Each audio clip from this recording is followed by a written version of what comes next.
everyone, and thank you guys so much for tuning in to this episode of Orchid Shame. Oh my gosh, and I really hate that I have to do this because I have to eat my words, folks, okay? I have to sincerely, literally eat my words, and it doesn't taste very good.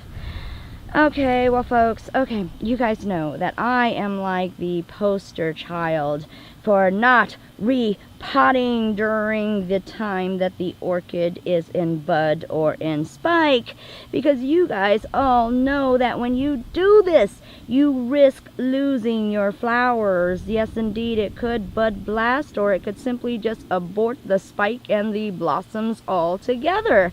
We all know this, right? Well, I normally don't like to take that chance because it is a high probability that the plant would get stressed out and get angry and have a temper tantrum and really take it out on its flowers. So I just don't normally do it. But in this case, you know what, guys? I did. The shameful truth is I did do it. I knew better. I said, don't do it. Maria, you know what happens. But you know what? My alter ego, the one that thinks it knows everything, went against my logical mind, and I did do it. Okay, folks, I did do it to my Psychopsis, and you guys know my Psychopsis is one of my most favorite orchids. I am so sorry, Psychopsis. I did do it to the Bolo-petalum, which was my very first Bolo-petalum, a cousin to the Psychopsis. And it had some very big buds, and it's known for blooming this purple, bluish colored blooms. Very beautiful. And yeah, I did repot that one too. And of course, the one that I was very excited about, my brand new Dendrobium antenna-tum, the one that has these blossoms that give off a feel of antelope horns and spirally shapes, and you know the rest, just gorgeous blossoms. Yeah, I did it to this one as well. And of course my Cochlear, I did it to that one as well. And the Cochlear orchid, also known as the cockle shell or the octopus orchid, one of my favorites also. Yes, I did that as well. So now today I'm going to show you the repercussions of what happens when you take that risk. Okay, so this is my Psychopsis orchid that I bought from the orchid show, and I was very excited about this. And as you can see, this was actually the new growth, and very, very nice size new growth now. It's actually in a full-length leaflet or leaf, and it's almost the same size as the other one. So in a month and a half, yeah, wow, it grew quite a lot. Now, I did decide to repot this because I just absolutely hated the medium it was in. Just could not stand it, folks, and the pot was a bit too small. What was in here, folks, was sphagnum moss, and it was so tightly packed. I mean, it was just tightly packed to the point that I just believed that it was choking out its roots. So I had to do something about it, and I did, and I repotted and changed out the media. And guess what happened? Yeah, let's go take a look at the top of the spike. Here we are. This actually had a very nice sized bud that was coming out, because as you guys know, I lost the other one, and it was time for it to go, and so a new one was coming out, and it grew to a very nice size. Then all of a sudden I did the repotting, and what would happen? Yeah, it totally turned yellow and then fell completely off. Ugh! Well, when it fell, my heart also fell and shattered to the ground, folks. I was truly heartbroken. But folks, if we take a close look now, so relieved. Yeah, it's growing another bud. Yay!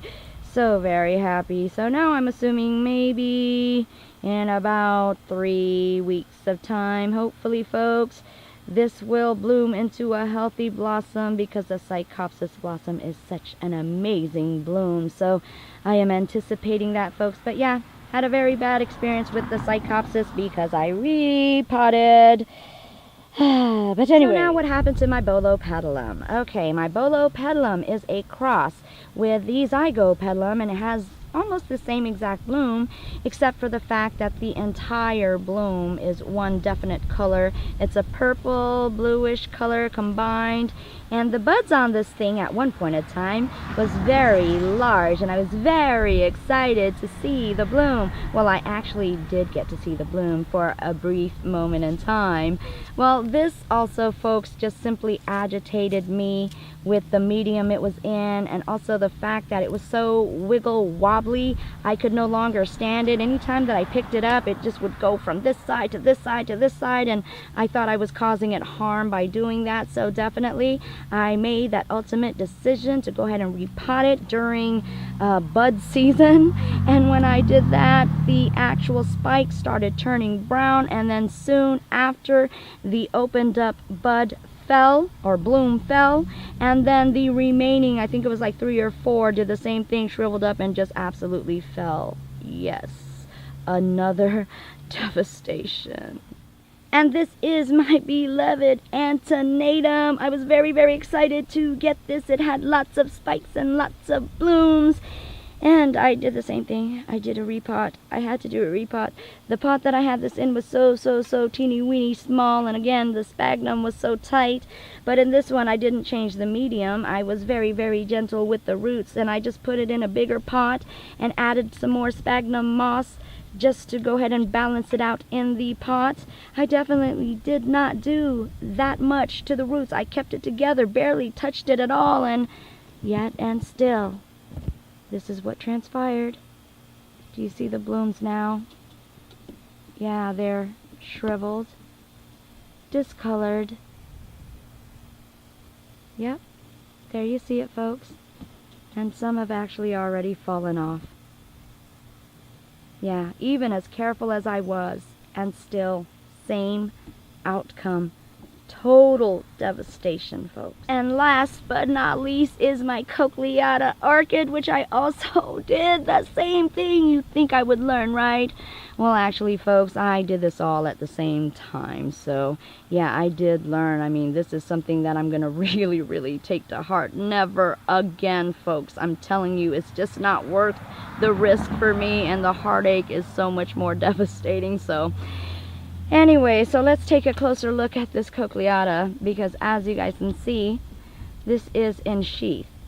And I actually have 2 that are in sheath. So when I did this, the sheath seemed to be alright. So now, folks, if we take a closer look and we put this to the sun, I want to show you something, guys. Can you guys see it?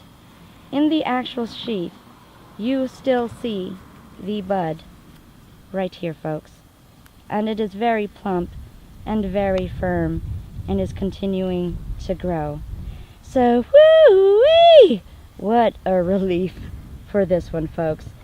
It appears this one is still doing fine, and no signs or symptoms that it will lose its bud that's in there. And this one actually right here, you can't really see it. It's at the very bottom. But you can see the small bud appearing as well, kinda, a little bit, right there at the very bottom. So, folks, in this case, I was very, very fortunate. Yes, indeed, folks. What a sigh of relief for my Cochlear orchid. Oh my gosh. I was so scared. But unfortunately for the rest of my orchids that I did repot, yeah, they went to bud heaven. Ah, so sad for those buds. But again, folks, I mean, come on. As you can see here, it's just definitely not worth the risk. And folks, for those of you that have done it and your orchid blossoms have survived, thumbs up to you guys and congratulations. But guys, I am showing you my unfortunate experience, and 3 out of 4 orchids that have bud blasted and indeed just had such bud devastation. Guys, is it really worth it? Can you not just wait just a little longer before you repot? Well, folks, I can tell you this. I definitely can wait all the time it needs. So, to ensure a very healthy blooming season, Avoid any major work during this time. Trying to repot or do any divisions can really harm the plant or abort the blossom. So definitely, again, avoid any major work.